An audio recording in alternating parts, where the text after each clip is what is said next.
Avui estem així en els Horts Urbans per celebrar el seu primer aniversari. I avui anem a entrevistar a la gent sobre què estan fent. Anem!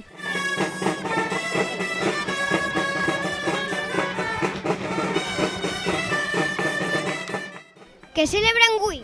Pues avui celebrem el primer aniversari de la inauguració dels Horts. Fa un any es començaren a plantar per primera vegada després d'un any i mig de lluita de tot el veïnat de Benimaclet. Això de qui és?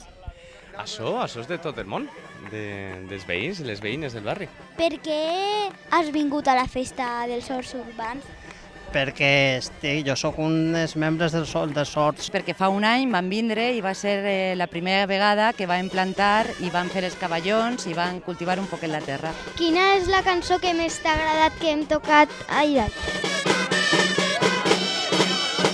Passant des del Belachao, que té també una arrel tradicional, però té també molta història reivindicativa, passant per la Mantalcó, i qualsevol tocata que sigui en dolçaina li pots trobar una reivindicació. Música i natura, diguem-ne que formen una simbiosi. Ja hem vist que molta gent ve a la festa dels Horts Urbans. Esperem que us hagi agradat molt. Adeu!